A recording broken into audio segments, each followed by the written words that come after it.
专业改车30年，没有改不出来的车。看到没有？看到没有？只有打不开的手提箱啊！再试一次吧，再试一次，看能不能打走好了。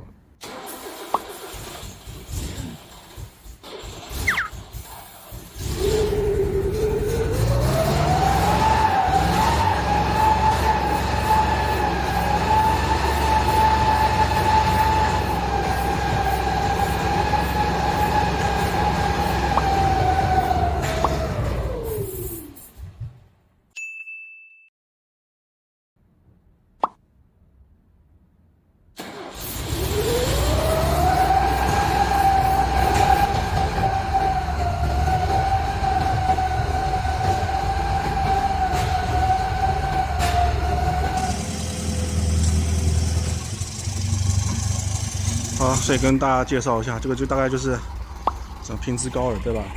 对，反正是1969年设计的，大概在70年、71年开始进入生产。所以这个大洞是气冷的，是它的进气道。好，把这盖回去吧。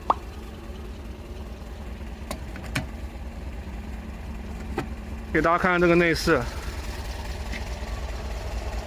特别的不一样啊！发动机在中间气冷，再挺起来挺顺的。我转进去给大家看。左边转速、油料，这个我还真的不知道什么东西啊。希望懂的人可以跟我说，因为这什么奥地利的车，我也是真的生平第一次碰啊。这是什么风扇？点火的启动马达分开的。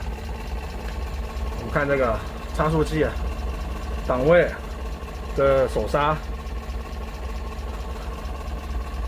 这是前后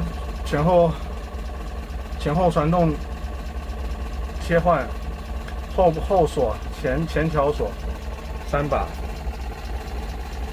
这个我还真不知道。看这个。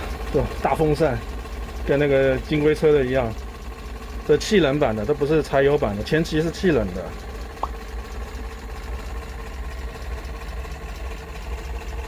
这脚脚啦，挡在这里，这个是那个 choke 风门，这是真发现，对吧？好神奇的车啊，太神奇了，传动系统。但这个传动系统成本很大，因为你都得 cast 出来，然后还得加工嘛，就车出来，所以其实制造成本是一个很高的车，成本这样制造这很高啊。其实空间还是挺大的，开起来扭力爆低，就是那个 gear ratio 超低的感觉，好像是一直在那个叫 low， 好像一直在 low range 里面，是吧？好有意思，离合器很低，你看一下倒档怎么挂，我挂不进去呢。它那边有写档位位置，右边那边上面。我现在研究怎么挂倒档。有了，进了。好，我们进去吧，回去那边吧，有灯光，这边太暗了。主要的国家主要是在什么瑞士啊、奥地利啊，然后英国也有一些，还有沙烏地阿拉伯、泰国，还有什么保加利亚，都是一些反正就是没有在北美出现过就对了。然后这车子的话，主要动力就是2.5升或2.7升为前驱型，然后但是动力不大，动力大概就80几匹马力，但是扭矩有133 foot-pound 左右，所以低扭还是相当不错的。而且2.5跟2.7升都是气冷的发动机，然后是5速前进档，然后好像我不知道是第1代还是第2代，反正还有4速自动挡。像 i-Beam Tube Chassis 就是中间是一根的嘛，就刚刚讲了，就是那个之前讲的就是那个制造成本特别大，还有那个很怪的就24伏系统，车子是24伏了，还不是12伏系统，电瓶在这边，装上侧边真人嘛，24伏的，还有 Portal Axle， 然后它的那个差速锁的话，可以是那种直接在移动中就可以直接锁死，是 hydraulic 的。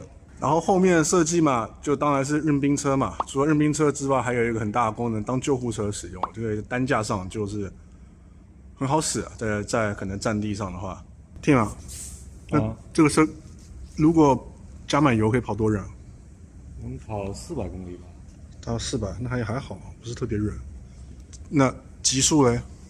极速的话，4×4大概110，6×6大概只有100。而且是化油器最佳状态吧，估计现在不行，现在可能只剩80了。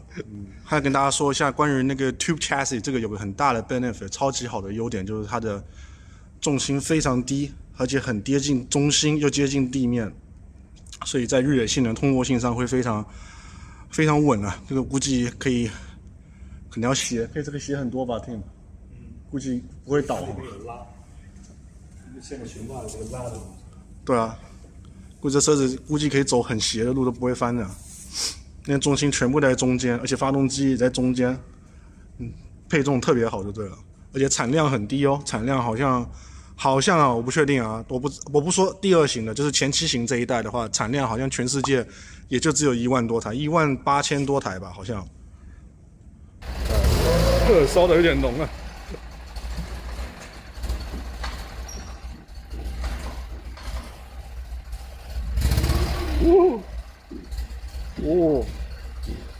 烧的有点浓啊！现在夜深了，我们差不多就该走了。给你们看一个很好玩的东西，听你把门打开，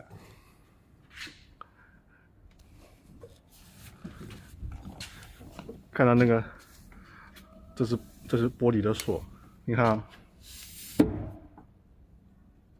这样子锁玻璃，好简单，好简单。好直接，这样你就打不开了，这样。